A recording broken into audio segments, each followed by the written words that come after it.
మేరలో గమ్యం చేరాలంటే కిలోమీటర్ల ప్రయాణం. ఇది దశాబ్దాల కాలంగా నాగావళి నదికి ఇరువైపులా ఉన్నటువంటి గ్రామాల ప్రజల వేతనలు. వర్షం వచ్చిందంటే చాలు పడవ ప్రయాణమే తప్పని పరిస్థితి.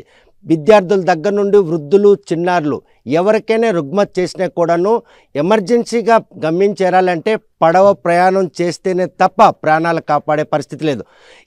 ఈ సమస్యకు ఒక పరిష్కారం కావాలని చెప్పి బల్సల్ రేవు దగ్గర గత ప్రభుత్వం హయాంలో వంతెన నిర్మాణ ప్రక్రియ చేపట్టినా కూడాను ఆ ప్రదేశం అనువైంది కాదని చెప్పి ప్రస్తుతం ఎమ్మెల్యేగా ప్రాతినిధ్యం వస్తున్న కోన రవికుమార్ మాత్రం దూసి వద్ద ఆ వంతెన నిర్మాణానికి ప్రతిపాదించారు. కాకపోతే గత ప్రభుత్వ హయాంలో 60% పనులు పూర్తయినట్టు ఆ వంతెన నిర్మాణం నిధులు ఉన్నా కూడా నిర్మాణానికి మాత్రం ఆధిపత్య పోరు మాత్రం ఎంటాడడంతో ఈ రెండు నదీ పరివాహ ప్రాంత ప్రజలందరూ కూడాను పడవ ప్రయాణమే తప్పని పరిణామంగా ఉన్నది. ప్రాణాలు ఫలంగా పెట్టి వర్షాకాలం 6 నెలల పాటు ఈ నది దాటాలంటే మాత్రం ఎట్టి పరిస్థితుల్లో ప్రాణాలు ఫలంగా పెట్టేవి.